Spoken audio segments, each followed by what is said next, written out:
ಈ ವರ್ಷ ವಾಡಿಕೆಯಂತೆ ಮಳೆ ಬರಲಿಲ್ಲ ಅಂತ ಹೇಳಿ ಆತಂಕ ಮನೆ ಮಾಡಿತ್ತು. ಅಂದ್ರೆ ಮುಂಬರುವಂತ ದಿನಗಳಲ್ಲಿ ಕುಡಿಯೋ ನೀರಿಗೂ ಬರ ಎದುರಾಗುತ್ತಾ ಅನ್ನೋ ಆತಂಕ ಇತ್ತು. ಈ ಬರದ ಆತಂಕದ ನಡುವೆ ವರುಣನ ಸಿಂಚನ ಅಲ್ಲಲ್ಲಿ ಆಗ್ತಾ ಇದೆ. ಇವತ್ತು 6 ಜಿಲ್ಲೆಗಳಿಗೆ ಯೆಲ್ಲೋ ಅಲರ್ಟ್ ಘೋಷಣೆಯಾಗಿದೆ. ಹವಾಮಾನ ಇಲಾಖೆಯಿಂದ ಮುನ್ಸೂಚನೆ ಕೊಡಲಾಗಿದೆ. ಕರಾವಳಿ ಭಾಗದಲ್ಲಿ ಮಳೆ ಮುಂದುವರೆದಿದೆ. ಉತ್ತರ ಕನ್ನಡ, ದಕ್ಷಿಣ ಕನ್ನಡ, ಉಡುಪಿ, ಕರಾವಳಿ ಭಾಗ, ಇನ್ನು ಮಲೆನಾಡು ಭಾಗ, ಶಿವಮೊಗ್ಗ, ಚಿಕ್ಕಮಗಳೂರು, ಕೊಡಗು, ಒಟ್ಟು 6 ಜಿಲ್ಲೆಗಳಲ್ಲಿ ಇವತ್ತು ಭಾರೀ ಮಳೆ ಆಗುತ್ತೆ ಅಂತ ಹೇಳಿ ಹವಾಮಾನ ಇಲಾಖೆ ಮುನ್ಸೂಚನೆಯನ್ನ ಕೊಟ್ಟಿದೆ.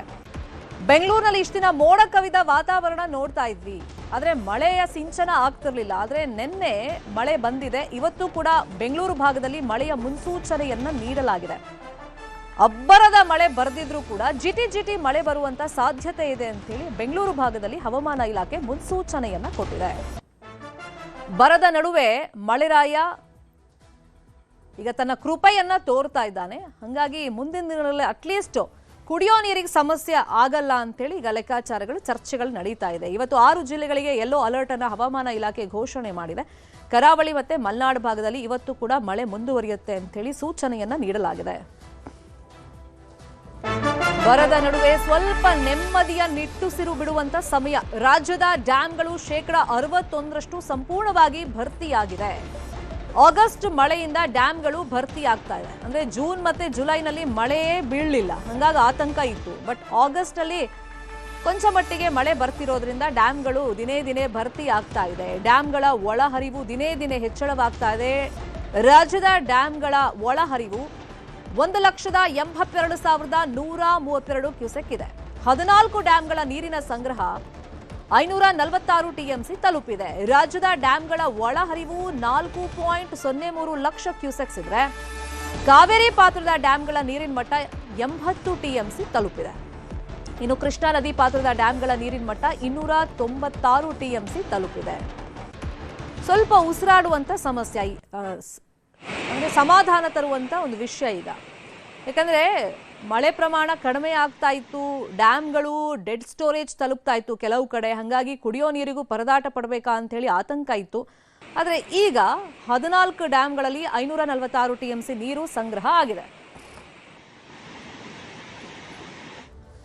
ಶಿವಮೊಗ್ಗ ಭಾಗ ಸೇರಿದಂಗೆ ರಾಜ್ಯದ ಡ್ಯಾಮ್ಗಳಲ್ಲಿ ಸದ್ಯಕ್ಕೆ ನೀರಿನ ಮಟ್ಟ ಹೆಂಗಿದೆ, ಪರಿಸ್ಥಿತಿ ಹೆಂಗಿದೆ, ಈ ಬಗ್ಗೆ ಇನ್ನಷ್ಟು ಡೀಟೇಲ್ ಆಗಿ ಇನ್ಫಾರ್ಮೇಶನ್ ಕೊಡ್ತಾ ಹೋಗೋದಕ್ಕೆ ನೇರ ಸಂಪರ್ಕದಲ್ಲಿ ಕನೆಕ್ಟ್ ಆಗಿದ್ದಾರೆ ನಮ್ಮ ರಿಪೋರ್ಟರ್ ವಿನಯ್. ಫಸ್ಟ್ ಮಲೆನಾಡು ಭಾಗದಲ್ಲಿ ತುಂಗಾ, ಭದ್ರಾ ಸೇರಿದಂಗೆ ಪ್ರಮುಖ ಡ್ಯಾಮ್ಗಳು ಬರ್ತವೆ. ಹಾಗಾಗಿ ಅಲ್ಲಿ ನೀರಿನ ಮಟ್ಟ ಮತ್ತು ಓವರ್ ಆಲ್ ರಾಜ್ಯದಲ್ಲಿ ಡ್ಯಾಮ್ಗಳ ನೀರಿನ ಮಟ್ಟ.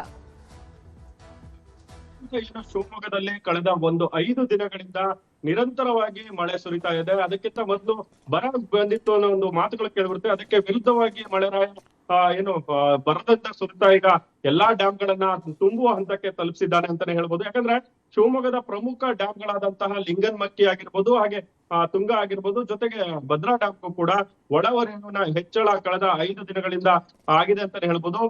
ಪ್ರಮುಖವಾಗಿ ಲಿಂಗನಮಕ್ಕಿಗೆ ಈಗ ಇವತ್ತಿನ 8 ಗಂಟೆಗೆ ಬೆಳಗ್ಗೆ 8 ಗಂಟೆಗೆ 31,000 ಕ್ಯೂಸೆಕ್ ನೀರಿಗ ಒಳಹರಿವಾಗಿ ಬರ್ತಾ ಇರೋದು. ಈಗಾಗಲೇ 1,819 ಅಡಿಗಳಲ್ಲಿ 1,787 ಅಡಿಗಳು ಫುಲ್ ಆಗಿದೆ. ಅಂದ್ರೆ 44% ಈಗ ಲಿಂಗನಮಕ್ಕಿ ಫುಲ್ ಆಗಿರೋದು. ಅದ್ರ ಜೊತೆಗೆ ಭದ್ರಾ ಡ್ಯಾಮ್ ಕೂಡ 50% ಹೆಚ್ಚು ತುಂಬಿದೆ ಅಂತಾನೆ ಹೇಳ್ಬೋದು. ಯಾಕಂದ್ರೆ ಅಲ್ಲೂ ಕೂಡ 27,000 ಕ್ಯೂಸೆಕ್ ನೀರು ಇವತ್ತು ಹರಿದು ಬರ್ತಾ ಇರೋದು. ಜೊತೆಗೆ ತುಂಗಾ ಡ್ಯಾಮ್ ಏನಿದೆ, ತುಂಗಾ ಡ್ಯಾಮ್ಗೂ ಕೂಡ ಒಳಹರಿವು ಹೆಚ್ಚಾಗೋದ್ರಿಂದ ಇರುವಂತ ಏನಿದೆ ಅದು ಕೂಡ ತುಂಬಿದೆ. ಈಗಾಗಲೇ 21,000 ಕ್ಯೂಸೆಕ್ ನೀರು ಈಗ ಹೊರ ಬಿಡ್ಲಾಗ್ತಾ ಇದೆ. ಅದರಲ್ಲಿ 2 ಅಡಿ ಮಾತ್ರ ಬಾಕಿಯನ್ನ ಉಳಿಸ್ಕೊಂಡು ನೀರನ್ನ ಹೊರ ಬಿಡ್ಲಾಗ್ತಾ ಇದೆ. ಒಟ್ಟಲ್ಲಿ ಶಿವಮೊಗ್ಗದಲ್ಲಿ ಈಗ ಬಂದಿರುವಂತ ಮಳೆ ಏನಿದೆ, ಅಂದ್ರೆ ಚಿಕ್ಕಮಗಳೂರು ಆಗಿರ್ಬೋದು ಹಾಗೆ ಶಿವಮೊಗ್ಗ ಆಗಿರ್ಬೋದು, 2 ಭಾಗದಲ್ಲೂ ಉತ್ತಮ ಮಳೆ ಆಗ್ತಾ ಇರೋದ್ರಿಂದ ರೈತರು ಕೂಡ ಖುಷಿಯಾಗಿದ್ದಾರೆ ಅಂತ ಹೇಳ್ಬೋದು. ರಾಜ್ಯದಲ್ಲಿ ಈಗಾಗಲೇ ಎಲ್ಲಾ ಡ್ಯಾಮ್ಗಳು 14 ಡ್ಯಾಮ್ಗಳು ಏನಿದೆ, ಆ ಪ್ರಮುಖ ಡ್ಯಾಮ್ಗಳು 61% ಅಷ್ಟು ತುಂಬಿದ್ರಿಂದ ಕೂಡ ರೈತರು ಈಗ ಸಂತೋಷವನ್ನ ಪಡ್ತಾ ಇದ್ದಾರೆ. ಯಾಕಂದ್ರೆ ಇಷ್ಟು ದಿನ ಬರಗಾಲ ಬರುತ್ತೆ, ಈ ವರ್ಷ ಬರಗಾಲ ಬಂದಿದೆ ಅನ್ನೋ ಒಂದು ಮಾತುಗಳನ್ನ ಆಡ್ತಾ ಇದ್ರು. ಆದ್ರೆ ಈಗ ಕೇವಲ 5 ದಿನಗಳಲ್ಲಿ ರಾಜ್ಯದ ಎಲ್ಲಾ ಡ್ಯಾಮ್ಗಳಿಗೂ ನೀರು ಬರ್ತಾ ಇರೋದ್ರು ಒಂದು ರೀತಿಯಲ್ಲಿ ರೈತರ ಮುಖದಲ್ಲಿ ಮಂದಹಾಸ ಮೂಡಿದೆ ಅಂತ ಹೇಳ್ಬೋದು. ಅಂದ್ರೆ ಶಿವಮೊಗ್ಗದಲ್ಲಿ ವಾಡಿಕೆ ಮಳೆ ಈ ತಿಂಗಳಲ್ಲಿ ಬರ್ಬೇಕಾಗಿದ್ದ ವಾಡಿಕೆ ಮಳೆ 3 ದಿನಗಳಲ್ಲಿ ಅರ್ಧದಷ್ಟು ಬಂದಿದೆ ಅಂತ ಹೇಳ್ಬೋದು. ಏನು ಶಿವಮೊಗ್ಗದ ವಾಡಿಕೆ ಮಳೆ 350 ಮಿಲಿಮೀಟರ್ ಬರಬೇಕಾಗಿತ್ತು, ಆದ್ರೆ ಈಗ ಕೇವಲ 3 ದಿನಗಳಲ್ಲೇ 150ಕ್ಕನ್ನ ಕ್ರಾಸ್ ಮಾಡಿದೆ ಅಂತಾನೆ ಹೇಳ್ಬೋದು. ಒಟ್ಟಿನಲ್ಲಿ ಈ ಮಳೆ ಬಂದಂತ ವಿಚಾರಗಳು ಈಗ ರೈತರ ಮುಖದಲ್ಲಿ ಮಂದಹಾಸ ಮೂಡಿದೆ ಖಂಡಿತ. ಥ್ಯಾಂಕ್ ಯು ವಿನಯ್, ಕ್ಷಣದ ಮಾಹಿತಿಯನ್ನ ಕೊಟ್ಟಿದ್ದಕ್ಕೆ. ಇನ್ನು ಪಶ್ಚಿಮ ಘಟ್ಟ ಭಾಗದಲ್ಲಿ ಭಾರೀ ಮಳೆ ಹಿನ್ನೆಲೆಯಲ್ಲಿ ಮೈದುಂಬಿ ಹರಿತಾ ಇದೆ ಭೀಮಾ ನದಿ. ಕಲಬುರಗಿ ಜಿಲ್ಲೆಯ ರೈತರಲ್ಲಿ ಈಗ ಸಂಭ್ರಮ ಮನೆ ಮಾಡಿದೆ. ಇಷ್ಟ ದಿನ ಇದಕ್ಕೆ ಎದುರು ನೋಡ್ತಾ ಇದ್ದಿದ್ದವರು, ಮಳೆ ಯಾವಾಗ ಬರುತ್ತೆ, ಬೆಳೆಗಳಿಗೆ ನೀರು ಯಾವಾಗ ಸಿಗುತ್ತೆ ಅಂತ ಕಾಯ್ತಾ ಇದ್ರು. ಬಿತ್ತನೆ ಮಾಡ್ಬಿಟ್ಟಿದ್ರು, ಮುಂಗಾರು ಪೂರ್ವ ಮಳೆ ನಂಬಿದ್ರು ಕೆಲವರು, ಮುಂಗಾರು ಮಳೆನ ಕೆಲವರು ನಂಬ್ಕೊಂಡಿದ್ರು. ಅದೆರಡೂ ಕೈ ಕೊಡ್ತು. ಅಫ್ಜಲ್ಪುರ ಜೇವರ್ಗಿ ತಾಲೂಕಿನ ರೈತರು ಸಂತಸವನ್ನ ವ್ಯಕ್ತಪಡಿಸ್ತಾ ಇದ್ದಾರೆ. ಭೀಮಾ ನದಿಗೆ ಅಪಾರ ಪ್ರಮಾಣದಲ್ಲಿ ನೀರನ್ನ ರಿಲೀಸ್ ಮಾಡಲಾಗಿದೆ. ಭೀಮಾ ನದಿ ಪಾತ್ರದ ಗ್ರಾಮಗಳಲ್ಲಿ ಈಗ ಪ್ರವಾಹದ ಭೀತಿ ಎದುರಾಗಿದೆ. ಮಹಾರಾಷ್ಟ್ರದ ಪಶ್ಚಿಮ ಘಟ್ಟ ಭಾಗದಲ್ಲೂ ಕೂಡ ಭಾರೀ ಮಳೆ ಆಗ್ತಾ ಇದೆ. ಅಲ್ಲಿನ ವಿವಿಧ ಜಲಾಶಯಗಳಿಂದ ಸೊನ್ನಾ ಬ್ಯಾರೇಜ್ಗೆ 91,670 ಕ್ಯೂಸೆಕ್ ನೀರನ್ನ ಬಿಡುಗಡೆ ಮಾಡಲಾಗಿದೆ. ಇನ್ನು ಭೀಮಾ ನದಿ ಅಬ್ಬರ ಹೆಂಗಿದೆ ಅಂತ ಹೇಳಿ ನಮ್ಮ ಪ್ರತಿನಿಧಿ ಅರುಣ್ ಕುಮಾರ್ ಮಾಹಿತಿ ಕೊಟ್ಟಿದ್ದಾರೆ, ನೋಡೋಣ. ಬರದಿಂದ ಕಂಗೆಟ್ಟಿರುವಂತಹ ಕಲಬುರಗಿ ಜಿಲ್ಲೆಯ ರೈತರ ಮೊಗದಲ್ಲಿ ಈಗ ಸಂತಸವನ್ನು ಮೂಡಿರುವಂತದ್ದು. ಮಹಾರಾಷ್ಟ್ರದ ಉಜಿನಿ ಮತ್ತು ವೀರ್ ಡ್ಯಾಮ್ನಿಂದ ಏನು ಭೀಮಾ ನದಿ ನೀರು ಬಿಟ್ಟಿರುವುದರಿಂದ ಈ ಭೀಮಾ ನದಿ ಸುತ್ತಮುತ್ತಲಿರುವಂತಹ ಗ್ರಾಮಗಳಿಗೆ ಮತ್ತು ರೈತರಿಗೆ ಏನು ಸಂತಸವನ್ನು ಮೂಡಿರುವಂತದ್ದು. ನಾವೀಗ ಕಲಬುರಗಿಯ ಭೀಮಾ ನದಿಯ ಸೊನ್ನ ಬ್ರಿಡ್ಜ್ ಬಳಿ ಇದ್ದೀವಿ. ನನ್ನ ಹಿಂಭಾಗದಲ್ಲಿ ನೋಡಬಹುದು, ಈ ಭೀಮಾ ನದಿ ಕಳೆದ ಒಂದು ವಾರದ ಹಿಂದೆ ಸಂಪೂರ್ಣವಾಗಿ ಭೀಮಾ ನದಿ ಬರಿದಾಗ ಹೋಗಿತ್ತು. ಬರೀ ಹನಿ ನೀರಿಗೂ ಕೂಡ ಇಲ್ಲಿನ ಜನ ಪರಿತಪಿಸುವಂತಹ ಏನು ಪರಿಸ್ಥಿತಿ ನಿರ್ಮಾಣವಾಗಿತ್ತು. ಆದರೆ ಮಹಾರಾಷ್ಟ್ರದಲ್ಲಿ ಮಳೆ ಮತ್ತೆ ವೀರ್ ಮತ್ತೆ ಉಜ್ನಿ ಜಲಾಶಯದಿಂದ ನೀರು ಈ ಭೀಮಾ ನದಿಗೆ ಸುಮಾರು 1,40,000 ಕ್ಯೂಸೆಕ್ಸ್ ನೀರನ್ನ ಹರಿಬಿಟ್ಟಿದ್ದಾರೆ. ಇದರಿಂದಾಗಿ ಈ ಒಂದು ಭೀಮಾ ನದಿ ಸುತ್ತಮುತ್ತಲಿರುವಂತಹ ಈ ಗ್ರಾಮಗಳಿಂದ ರೈತರಿಗೆ ಮತ್ತು ಜನರಿಗೂ ಕೂಡ ಈಗ ಸಂತಸವನ್ನು ಮೂಡಿಸಿರುವಂಥದ್ದು. ಕಲಬುರಗಿ ಜಿಲ್ಲೆಯಲ್ಲಿ ಕಳೆದ 2 ತಿಂಗಳಿಂದ ಮಳೆ ಇಲ್ಲದೇ ಜನ ಜಾನುವಾರುಗಳು ರೈತರು ಕೂಡ ಸಾಕಷ್ಟು ಸಂಕಷ್ಟವನ್ನು ಎದುರಿಸ್ತಾ ಇದ್ರು.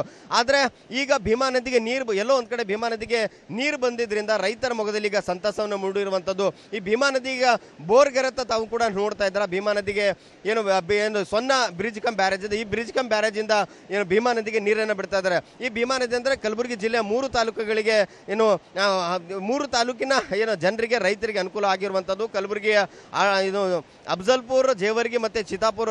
ಹೀಗಾಗಿ ಇದು ಏನಂತಂದ್ರೆ ಮುಂದೆ ಕೃಷ್ಣಾ ನದಿಗೆ ಹೋಗಿ ಕಲಿಯುವಂತ ಇದು ಈ ಒಂದು ಭೀಮಾ ನದಿಗೆ ಕಳೆದ 15 ದಿನಗಳಿಂದ ಸಂಪೂರ್ಣವಾಗಿ ಭೀಮಾ ನದಿ ಬತ್ತು ಹೋಗಿತ್ತು. ಆದರೆ ಈಗ ಈ ಒಂದು ರೀತಿಯ 1,40,000 ಕ್ಯೂಸೆಕ್ಸ್ ನೀರನ್ನು ಭೀಮಾ ನದಿಗೆ ಬಂದಿದ್ರಿಂದ ಎಲ್ಲ ರೈತರಿಗೆ ಮತ್ತು ಜನರಿಗೂ ಕೂಡ ಈಗ ಸಂತಸನ ಉಂಟು ಮಾಡಿರುವಂಥದ್ದು. ಕಲಬುರಗಿ ನಗರಕ್ಕೂ ಕೂಡ ಇದು ಭೀಮಾ ನದಿಯಿಂದ ಕುಡಿಯೋಕ್ಕೆ ನೀರನ್ನು ಸರಬರಾಜನ್ನು ಮಾಡ್ತಾರೆ.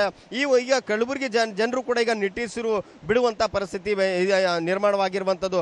ಯಾಕಂತಂದರೆ ಭೀಮಾ ನದಿಗೆ ನೀರು ಇಲ್ಲದೆ ಇರುವ ಕಾರಣಕ್ಕಾಗಿ ಸುಮಾರು 15 ದಿನಗಳಿಗೊಮ್ಮೆ ಕಲಬುರಗಿ ನಗರಕ್ಕೆ ನೀರನ್ನು ಬಿಡ್ತಾ ಇದ್ರು. ಆದರೆ ಈಗ ಸಂಪೂರ್ಣವಾಗಿ ಭೀಮಾ ನದಿ ತುಂಬಿ ಹರಿತಾ ಇರುವುದರಿಂದ ಎಲ್ಲೋ ಒಂದು ಕಡೆ ರೈತರು ಮತ್ತು ಜನರಿಗೂ ಕೂಡ ಈಗ ಸಂತಸವನ್ನು ಮೂಡಿರುವಂಥದ್ದು. ಕ್ಯಾಮ್ರಾ ಪರ್ಸನ್ ಸಂಜು ತಳವಾರ್ ಜೊತೆ ಅರುಣ್ ಕದಂ, ನ್ಯೂಸ್ 18 ಕಲಬುರಗಿ. ಕೈ ತಪ್ಪಿದ ಮಂತ್ರಿ ಸ್ಥಾನ ಆಕಾಂಕ್ಷಿಗಳು